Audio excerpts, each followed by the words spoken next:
sama-sama tayong magiging saksi.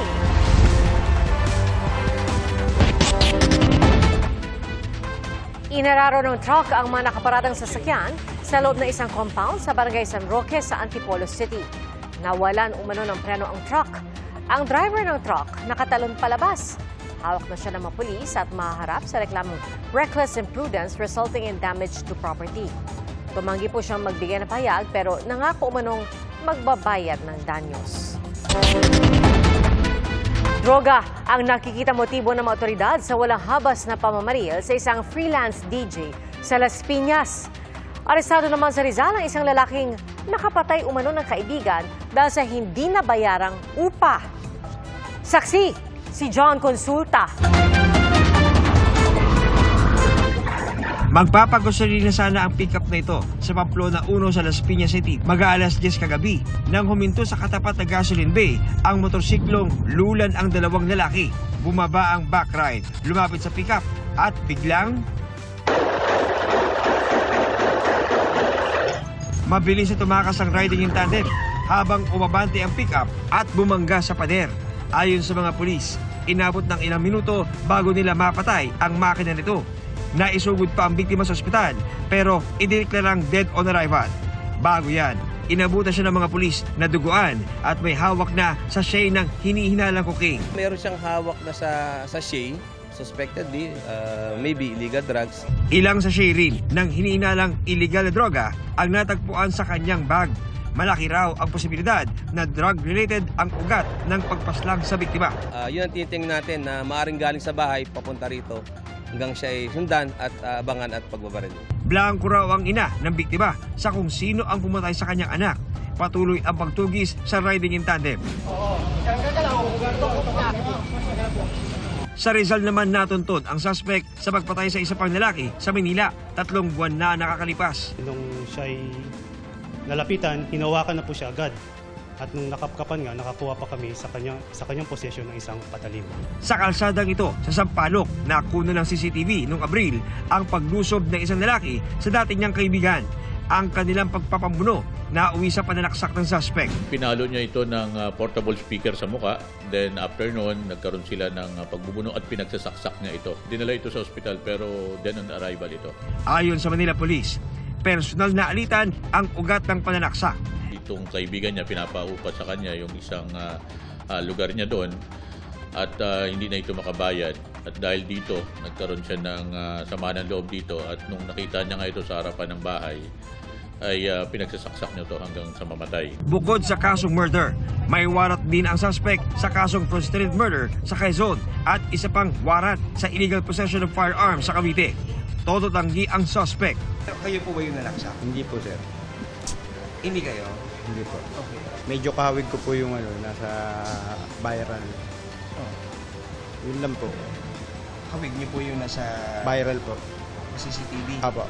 Nang ipakita na namin ang isa pang CCTV footage sa isang kalapit na tindahan, ilang oras bago nangyari ang pananaksak, kinumpirma niyang siya ang nasa video. Ako nga po yun. Doon na nagbago ang kanyang pahayag. Handa po akong tumulong sa kanila. Humingi nga po akong pasensya. Salamat po. Nahuli na po tumatay sa asawa ko. Nakakulong na sa Sampaloc Police Station ang suspect. Para sa GMA Integrated News, ako si John Consulta, ang inyong saksi. Nasa kustodiya na ng City Social Welfare and Development ng Las Piñas ang batang sinagip matapos mag-viral na may hawak na kutsilyo habang nasa kalsada. Ayon po sa DSWD, tutugunan nila ang pangunahing pangangailangan ng bata. Saksi, si Darlene Kai. Kuha ang viral video na ito sa panulukan ng Alabang Zapote Road at Diego Serra Avenue sa Las Piñas noong July 21. Nasa video ang isang batang may hawak na kutsilyo habang nasa kalsada.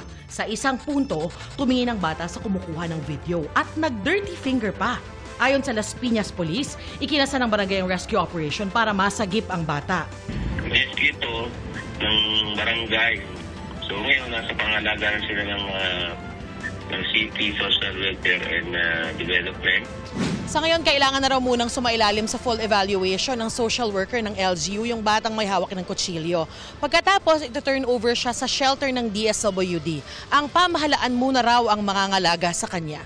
Ayon sa DSWD, agad nilang inalam ang background ng bata. When this went viral, nakipag-ugnayan na kami sa local government at nasa kanila na, even as we speak. Unfortunately, supposedly the mother of the minor is a drug dependent. So hindi niya talaga naaalagaan yung bata. Dagdag ni DSWD Secretary Rex Gatchalian, tutulungan nilang mabigyan ng pangunahing pangangailangan ng bata. Sa ngayong punto na to, walang kapasidad yung magulang, yung natitirang magulang na palakihin yung bata. So the state has to come in. We will make sure na ma-rehabilitate, maiayos bago natin siya ibalik sa komunidad nila. Pero nakalatag na yung plano para sa kanya. Nangako naman ng Las Piñas Police na paiigtingin ang police visibility sa lugar. Mas mahigpit din nilang ipatutupad ang curfew. Para sa GMA Integrated News, Darlene Kay ang inyong saksi. Hindi natubos dahil sa sobrang laki ng singil? Yan ang dahilan daw kung bakit hindi nakuha mula sa ipinasarang punerarya sa Maynila ang 2 bangkay. At isa po sa mga bangkay ang nakaburo na, pero binawi pa umano ng punerarya dahil hindi na kumpleto ng pamilya ang bayad. Saksi, si Mark Salazar. 2 sa 10 bangkay na nakumpiska sa ipinasarang Body and Light Funeral Services kahapon ang napangalanan na. Lumantad ang kwento kung paano sila namatay at nasa laula sa punerarya. Isa sa kanila si Leia Tongol, murder victim sa Malate, Maynila noong April 24. Hindi na natubos ng pamilya si Leia sa punerarya dahil hindi nila kaya ang 150,000 na sinisingil ng Body and Light. Nalulusong na sa formalin ang katawan ni Leia nang mabawi kahapon ng autoridad. Na-cremate na siya kagabi at na-turn over sa pamilya. Ang isa pang katawan, kinilalang si Renan Pornobi, murder victim din sa Ermita, Maynila noong April 25. Naiburol pa siya dahil nakapag-down ng kalahati ang pamilya sa punerarya. Pero nang hindi makakumpleto ng bayad, binawi ng punerarya ang bangkay ni Renan. Yung anak, pumunta. So sabi sa akin nung is kulang pa po ng 30,000. Nung babayaran nila, meron pa raw utang. Kano pa? Ang sabi, parang 30 plus pa raw. Kasi parang aabutin daw ng 85,000. Ibinalik daw yung patay sa kanila dahil nabasag yung salamin. Nung ibalik na yon, hindi na binalik sa... Hindi na na-release. Masama na rin ang estado ng bangkay ni Renan nang ilibing kanina sa Manila North Cemetery. Sa 10 bangkay na na-recover kahapon, 2 yung napangalanan na at natuldukan na ang kanilang kwento. At pag ganun ang sitwasyon, binibigyan na ito ng libreng libing dito sa Manila North Cemetery. Yung 8 na wala pang pagkakakilanlan, hindi pa alam ang kwento, binibigyan ng otoridad ng hanggang 1 linggo pa ang kanilang mga pamilya na lumabas at i-claim ang mga katawan na nandito sa Manila North Cemetery. Kung meron kayong labi na naiwan sa Body and Light, makipag-ugnayan lang po sa akin dito sa opisina ko sa Manila North Cemetery. Kasi nga po, para yung mahal nyo sa buhay, mabigyan natin ng maayos na pagbuburulan at paglilibingan. Isang pamilya pa kanina ang lumutang sa opisina ng Manila North Cemetery. Hinahanap ang bangkay ng kanilang ama na dinila nila sa naturang punerarya. Hiling nila huwag ng pangalanan ng kanilang patay.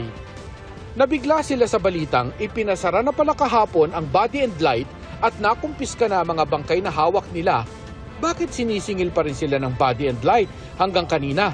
They were charging us 180,000 in order to release the body. They were in contact with us all the way from yesterday morning till today, Thursday morning. They're trying to charge us 180,000. Then we're telling them that we cannot afford that amount. Pero they're still trying to get us to a little lower than 180. They went to 170, 160. Hanggang ngayon daw, nandun daw yung father ko. Tapos we're saying kukuha na lang kami ng ibang funeraria dahil for a cheaper amount. Sabi nila hindi daw nila i-release dahil daw na-imbalsa mo na daw yung body. Ipinasilip na rin sa kanila ang 8 natitirang bangkay mula sa Body and Light. Hindi. Talaga wala talaga dito. Siguro, tingin ko nasama sa nailabas nila yun. Nakapaglabas talaga sila ng Nakipag-ugnayan kanina sa Manila North Cemetery ang may-ari ng Body and Light para sabihing i-release na nila ang hinahanap na bangkay. Dinila po nila, hindi po sila naningil. Nandiyan na po yung bangkay. Ngayon, pinapaayos lang po natin para makita ng pamilya, then papaklamate na po natin. Sagot po lahat ng City of Manila. Nasa advanced state of decomposition na ang katawan, pero decompose siya, hindi po siya tulad nung claim nila na in-embalsamo ng maayos. So, ayun po. I can only assume kung siya nga po yun. I think that would be best para tuloy him to rest na po. Any other procedures would just prolong things. Pag-uusapan din daw sa pamilya kung maghahabla sila laban sa Body and Light Funeral Services. Sinusubok pa namin kunin ang pahayag ng Body and Light. Para sa GMA Integrated News, ako si Mark Salazar, ang inyong saksi. Isang bangkay ang natagpuan sa Marikina River kaninang hapon at sa inisyal na pagsisiyasat, lumalabas na posibleng nalunod ang biktima. Saksi, si Rafi Tima. Nangingisda sa ilalim ng Marikina Bridge ang grupong ito ni Ting nang mapansin daw nilang isang tila taong nakadapa sa gitnang bahagi ng ilog sa mismong ilalim ng tulay pasado alas 13:30 kaninang hapon. Doon so may mga ano na yon. Yung kantong-kanto na may mga puno, dahon ng munyog. Ano yun, parang lumutang lang? Oo, lumutang lang siya, nakaganon. Agad daw nila itong itinawag sa mga otoridad na agad namang rumisponde sa lugar. Sa kuwang ito ng mga mangingisda, makikita ang sinagawang recovery operation ng Marikina City Rescue 161. Wala itong pangitaas at nakasuot ng shorts. Si Ding hindi na raw nagulat sa nakita. Sanay na kami makakita rito ng ganyan. tuwing may bagyo, wala nang ganyan. Ang Marikina PNP agad umanong nagpatawag ng mga investigador mula sa Eastern Police District Forensic Unit para tingnan ang bangkay. Nakita po nila na ito pong katawan ng ating victim is wala naman po mga external injuries na natamo po sa katawan.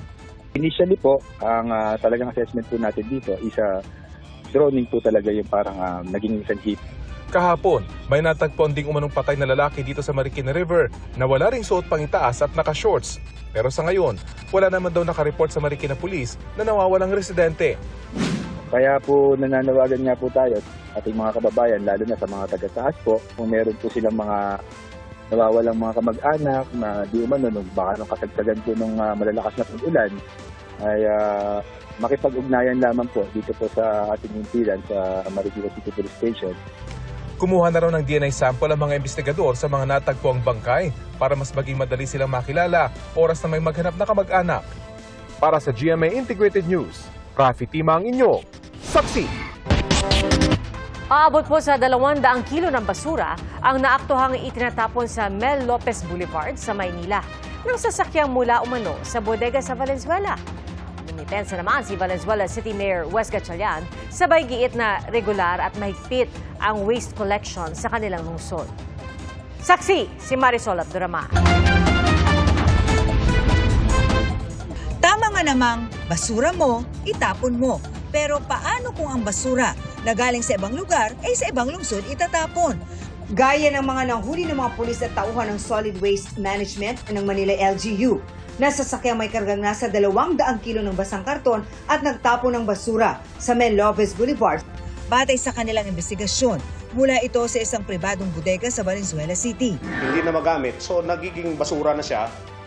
Dito nila tinatapon itong mga basura na galing sa bodega ng Valenzuela, dinala na naman nila dito sa area ng Kapulong. Nang makausap ng GMA Integrated News ang driver at pahinante ng sasakyan, sabi nila, bakit dito sa Manila? Bakit hindi kayo sa Valenzuela nagtapon kung taga doon naman kayo? Hindi na ako sinakokolekta doon, ma'am. Noong isang araw lang, isang sasakyan din ng basura mula sa ibang lungsod ang nahuli ng mga otoridad. Yun, nanggaling din sa Valenzuela. Mariin namang pinabulaanan ni Valenzuela City Mayor Wes Gatchalian ang sinabi ng mga nahuli.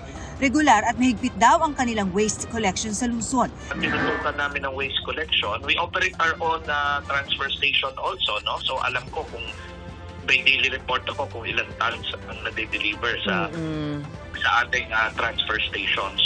Sila man daw ay may mga nahuli nagtatapon din ng mga basura galing sa ibang lugar. Tingin ko dyan mga kolorum yan na gusto magnegosyo, kumontrata doon sa mga pabrika, pero wala namang tatapunan. So bawal ho yan.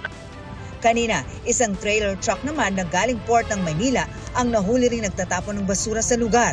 May nakaparada po na truck ng basura. Doon may Nagpaalam naman po kami. Nagpaalam kayo? Pumayag naman po. Pumayag naman po.